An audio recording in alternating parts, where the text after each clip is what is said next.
Queridas e queridos membros da comunidade Paz e Bem, estamos aqui reunidos hoje, nesta terça-feira, dia 1º de setembro de 2025, para mais um programa Paisagens de número 110.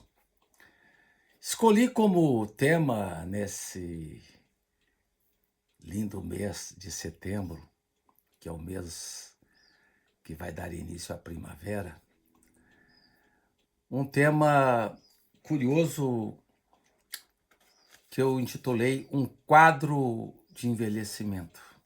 Na verdade, queria comentar com vocês hoje um livro que eu acabei de ler do escritor e jornalista carioca José Castelo, nascido em 1951, autor de livros singulares como O Inventário das Sombras, A Literatura na Poltrona, Vinícius de Moraes, O Poeta da Paixão.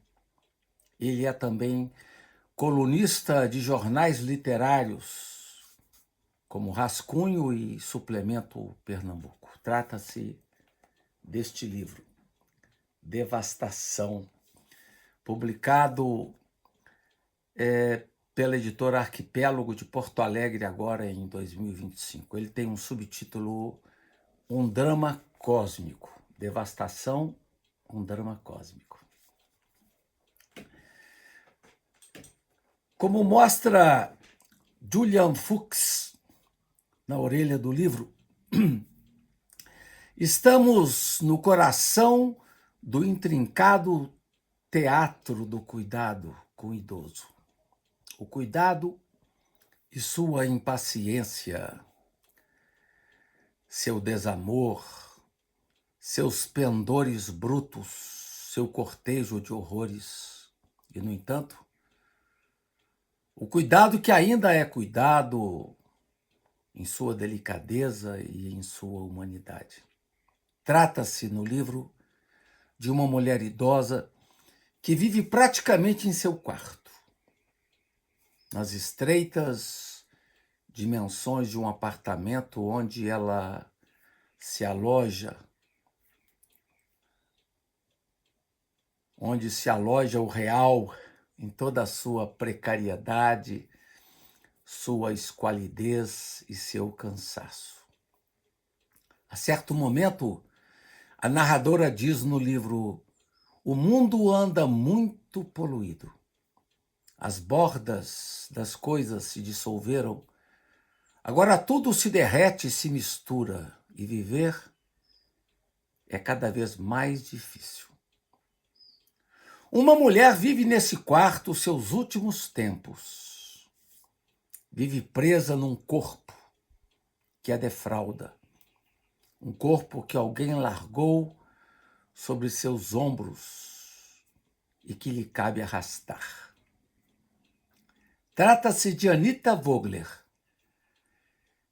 que, como diz a narradora no livro, aqui cito, quase não dispõe mais de um passado e de um futuro.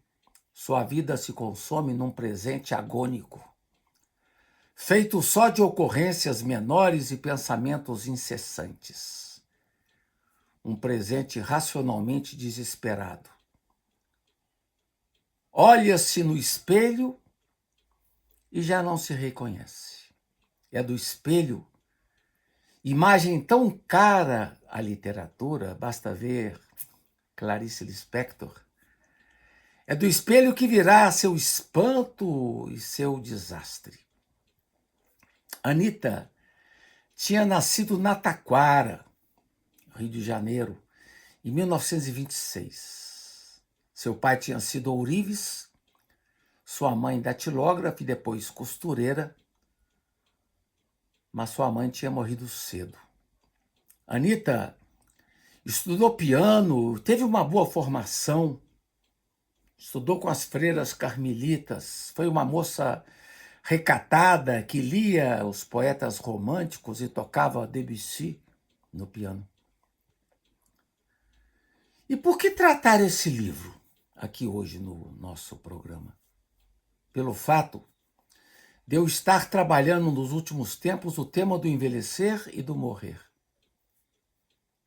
E estou enviando à editora Recriar um livro sobre o tema que tem como título A Última Aventura da Liberdade, Envelhecer e Morrer. E tem como epígrafe um trecho de canção de Gilberto Gil que diz: sobre a noite, meu amor, sobre a noite eu não sei. Tenho lido muitos trabalhos sobre o tema, desde o tempo em que fiz o transplante de medula em 2020. E tenho me preocupado com o destino dos idosos num mundo tão desprovido de instrumentos efetivos de cuidado e delicadeza com esse grupo que cada vez mais cresce no mundo. Estamos, hoje, 2025, diante de um aumento exponencial do número de indivíduos com mais de 60 anos. É o segmento que tem mais crescido na atualidade, sobretudo nesse tempo onde as pessoas evitam filhos.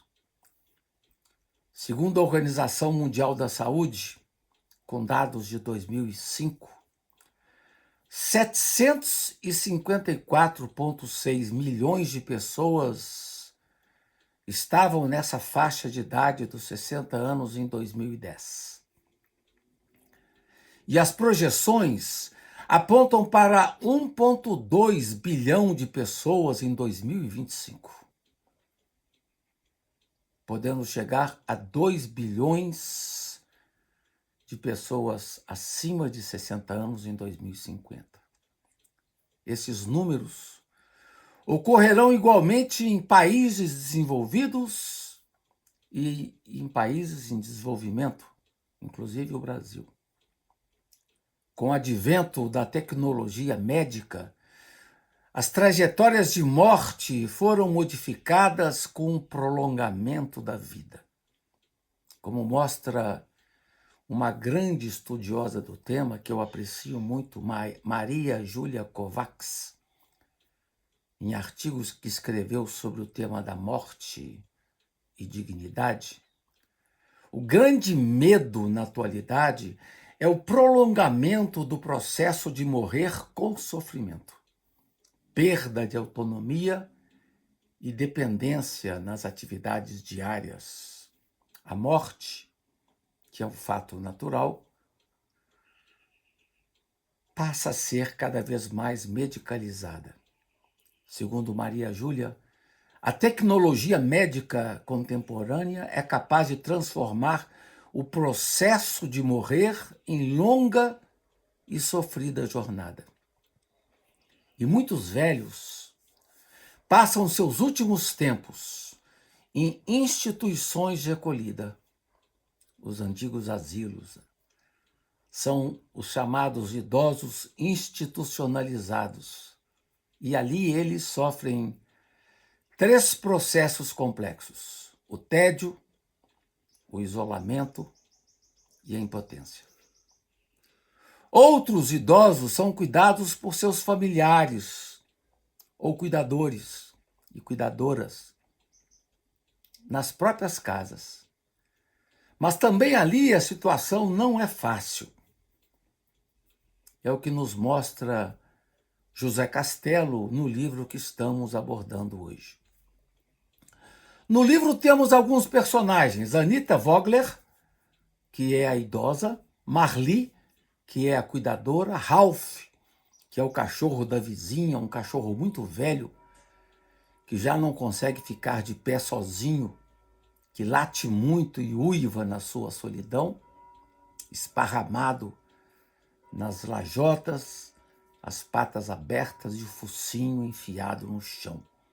Temos também no livro o filho de Anita, Antônio, o neto Arthur, que fica sempre trancado em seu quarto, diante do computador e o médico doutor Ariosto. E claro, outro personagem importante do romance é o espelho de parede que fica ao lado da cama de Anita, que segundo ela, que é a narradora do livro, está preso numa moldura dourada que lembra as bordas do caixão. Na visão de Anita, a cuidadora Marli, como sempre, a ignora. Diz que não adianta chamá-la ou gritar por ela, porque ela finge que não ouve. A cuidadora limita-se às funções indicadas pelo filho de Anita, Antônio. Eu vou ler, de vez em quando, alguns trechos para vocês. Vou ler aqui o trecho que está na página 8. Vamos com isso, ordeno, enquanto Marli, a cuidadora, me transporta da poltrona para a cadeira de rodas. É uma mulher alta, forte, não sei de onde tirou tanta energia, me carrega com facilidade. Sei que emagreci, meus ossos se afinaram, os músculos desapareceram.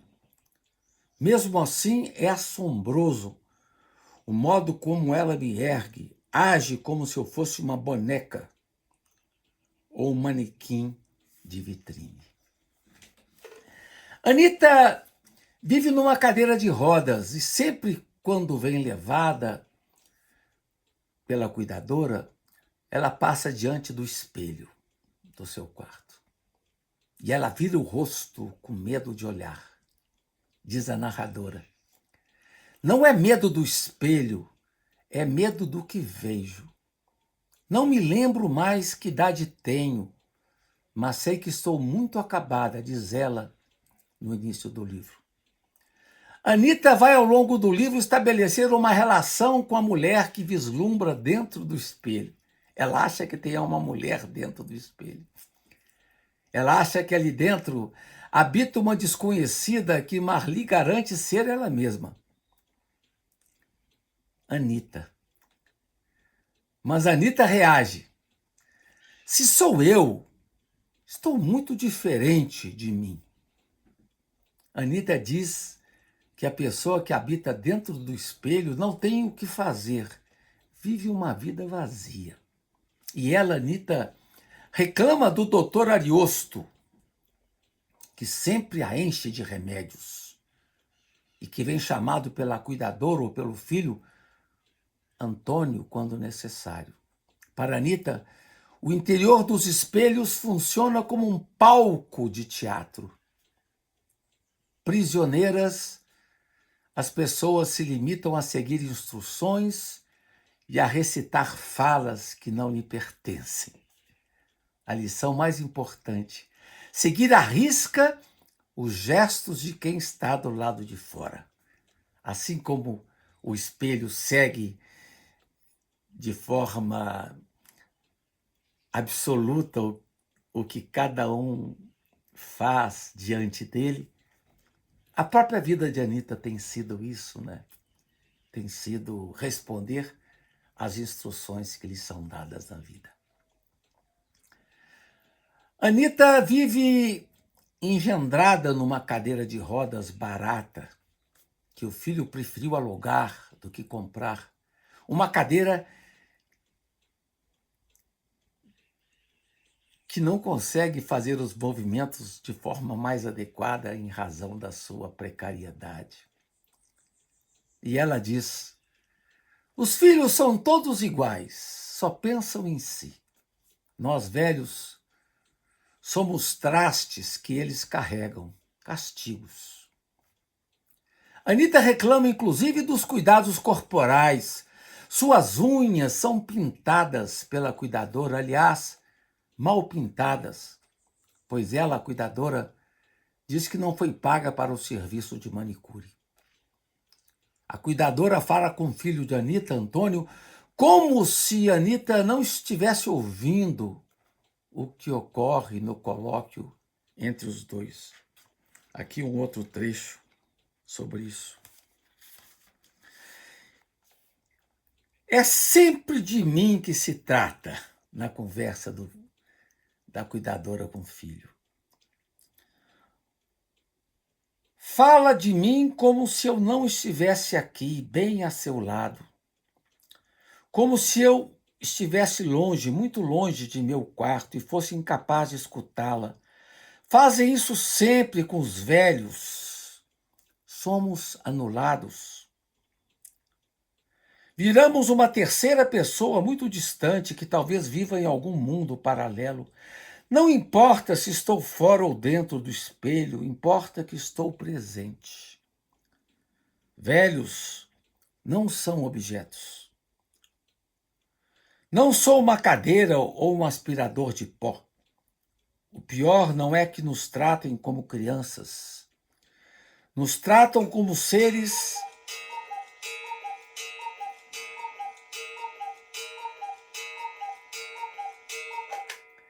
Nos tratam como seres inexistentes. Talvez cadáveres que apenas insistem em viver. Fantoches, manequins, embalagens vazias. O filho, Antônio, não vive mais com a mãe. Ele é advogado e, segundo Anita, se amigou com uma mulher, mas ainda preserva seu quarto na casa da mãe, com suas coisas. A relação entre mãe e filho é restrita ao normal. Às vezes, o filho perde a paciência e quase chega a dizer que ela, mãe, está demente. Nas conversas entre o filho Antônio e o doutor Ariosto, em torno ao sofrimento da mãe, essas conversas sempre terminam no mesmo lugar, ou seja, numa proposta de internação. E aqui eu vou falar sobre o doutor Ariosto, uma citação interessante do livro. O doutor coloca outro comprimido na minha boca. É sempre assim. Sempre que ele me visita, o doutor Ariosto vem cheio de promessas. Vem com a mesma conversa mole, vem com suas teses fantasiosas, mas no fim só me entope de remédios.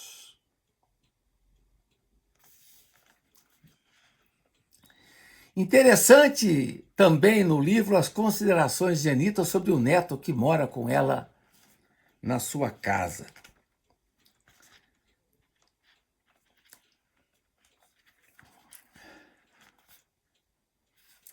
Ela diz aqui, a narradora: meu neto passa o dia trancado em seu quarto diante do computador. A luz do computador lhe basta. Não precisa de abajur algum. Pergunto por meu neto Arthur o que ele está fazendo, se a janela de seu quarto está bem fechada. Está lá, trancado com seus joguinhos. Meu neto ignora o que se passa fora da tela do computador. Estará viciado? Estará ele sim doente? Também para Arthur, a realidade não existe. Ou é só uma simulação de seus jogos eletrônicos? Talvez, como sua pobre avó, ele também duvida da própria existência. Meu querido Arthur, um menino tolo que tem um pai tolo. Mas pelo menos é um garoto bondoso. Sempre que preciso dele, me ajuda. Quase nunca preciso dele, é verdade. Então os dois, a avó aprisionada na cadeira de rodas no quarto e o neto aprisionado no quarto junto ao computador. Muito interessante essa analogia que faz o José Castelo. Assim como Anita lamenta a situação do neto aprisionado no quarto, ela lamenta também a situação do cão, Ralph, outro personagem do livro, Um cão largado pela vizinha Astride no chão de sua área de serviço e que fica ali sem se poder mexer diante da idade e do peso, latindo muito, uivando. Isso incomoda Anita. Assim como os animais do zoológico, diz a narradora em certo momento. Diz ela, pensam nas feras presas em suas jaulas e sinto um calafrio. Por que sente um calafrio? Porque ela também sente-se aprisionada numa cela. Sobre os desdobramentos finais do livro, aconselho a vocês fazerem a própria leitura. É uma cena singular, né? Bem interessante que acontece ali no livro. Então era mais um aperitivo para vocês se entusiasmarem, se animarem para ler esse livro precioso, né?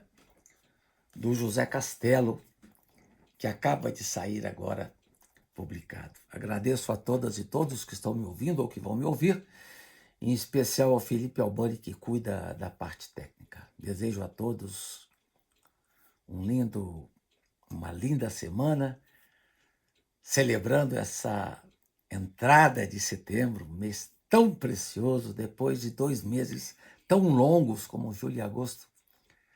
Setembro é o mês que carrega consigo a possibilidade da alegria, que é a primavera. Um grande abraço a todos, paz e bem.